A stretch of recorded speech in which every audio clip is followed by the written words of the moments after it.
I the meanest? Sure enough. Am I the prettiest? Sure enough. Am I the baddest mofo low down around this town? Sure enough. Well, who am I? Sure enough. Who am I? Sure enough. I can't hear you. Sure enough.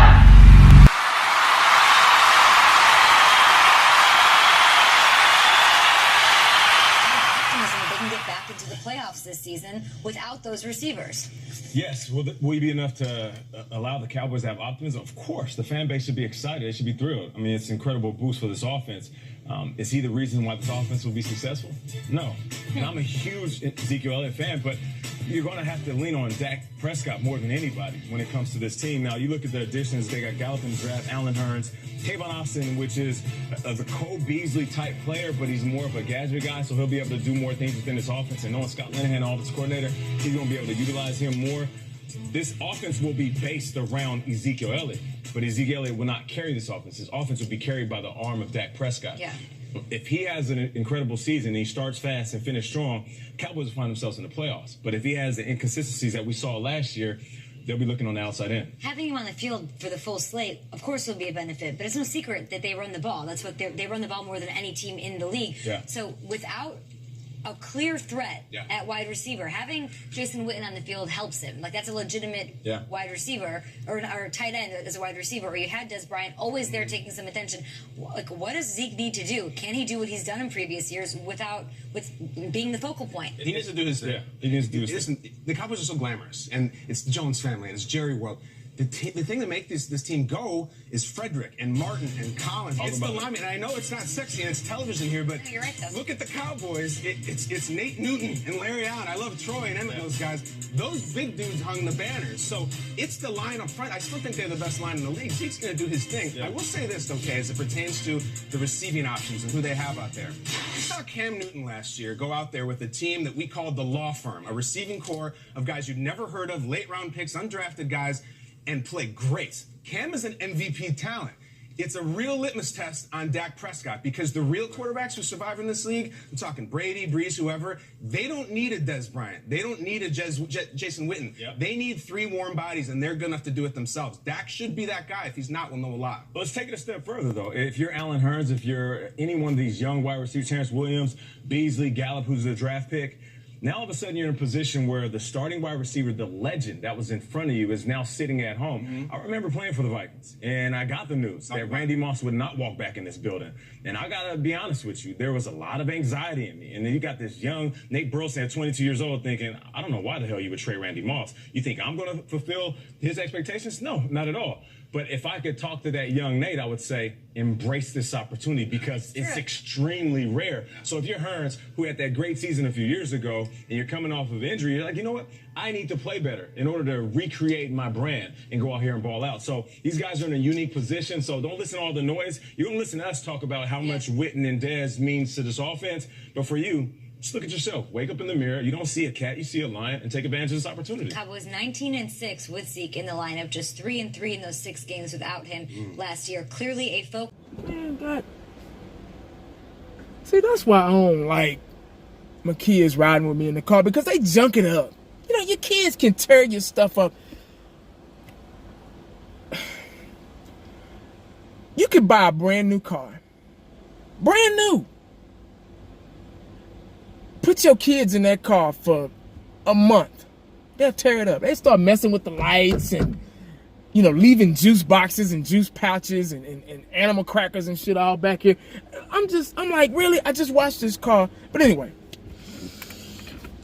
guys, you know what's really sad?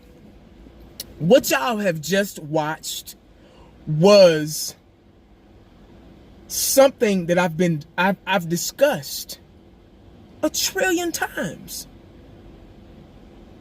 And I don't get a big check like they do for it. They sit up there on ESPN, put on their suits and ties, or if they're women, put on their heels and dresses and stuff like that, etc. And they run their mouths about something that I've been talking about days, weeks, months, years ago. I do that right now. I've done that.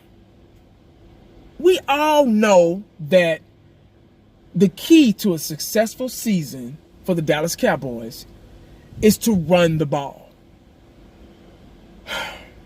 It's been that way. That's been our philosophy. It's been that way since Emmitt Smith back in the 90s. When we ran the 90s, when we were 3-time Super Bowl champions. Should have been 4 or 5 if Jimmy Johnson would have stayed in the game.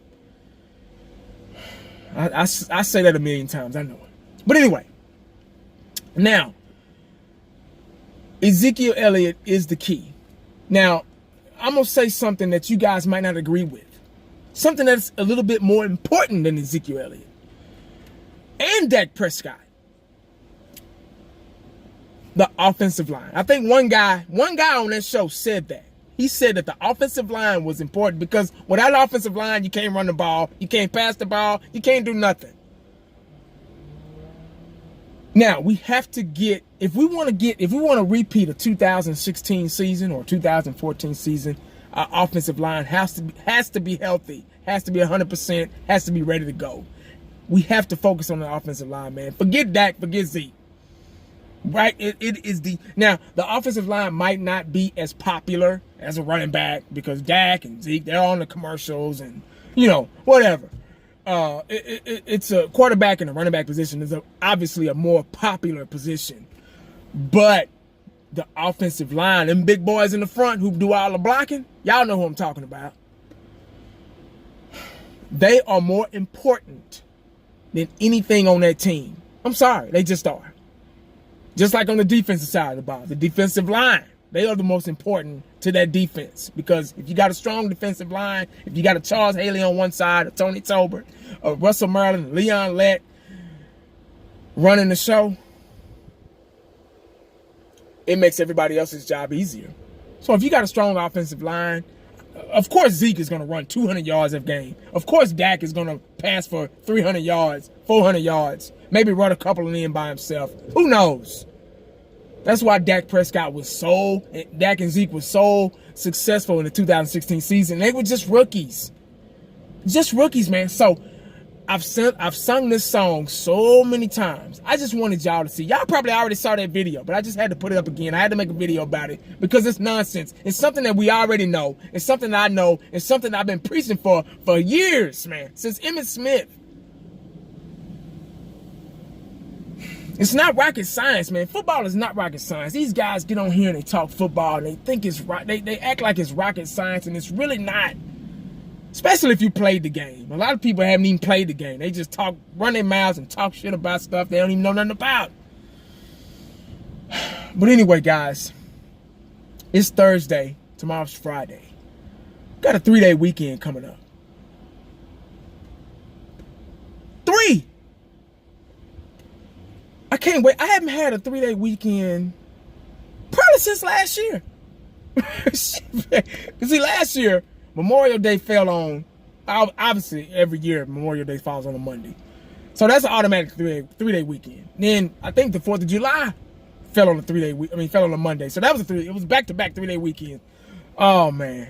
And see, when you work like I do, man, you be waiting on them days. I'm going on vacation, I think that's 2nd or 3rd week in June. So I got that coming. I'm going to be moving. So I'm going to be working while I'm on vacation. I'm going to try to get it out the way those first couple of days so I can have the rest of my vacation to rest. But we'll see, man. But that's all I got today, guys. I just wanted to talk about that piece of footage I just got through showing y'all. Y'all just got through looking at. Now, that's fine and dandy if you want to base the offense around Ezekiel Elliott because you have to have a strong offensive line to do that. But you don't want to become one-dimensional. And what I mean by that, if you run the ball every time, they're going to figure it out. They're going to fill up the box, and they're going to blitz. They're going to stop Zeke. Bottom line, there's nothing you can do about it. Because that's what they did a lot last year. Dak is going to have a go-to guy. So whoever it is, if it's Hearns, if it's Gallup, or whoever, he's going to have a go-to guy. So I hope that in practice they're getting ready for this because you have to have a receiver. Back then we had a Michael Irvin. Back in the day, back in the 90s, we had Michael Irvin. We had Alvin Harper. We had Jay Novacek. We had Kevin Williams. We had Kmart. We had a lot of pieces to the puzzle. plus the Great Wall of Dallas, the greatest offensive line of all time. But Dak's going to have a go-to guy too. So I hope they're getting ready for that. Jason Witten is gone. That was his safety net. And Dez is gone. You know, a lot of people are gone. So these new young cats that's in the game right now, hopefully they're doing what they need to do in practice to get better and to become that number one or number two guy for Dak. So, but that's all I got, guys. Make sure you stay cowboyed up because you never know what the day is going to bring you. Holla back at your boy. I'm out.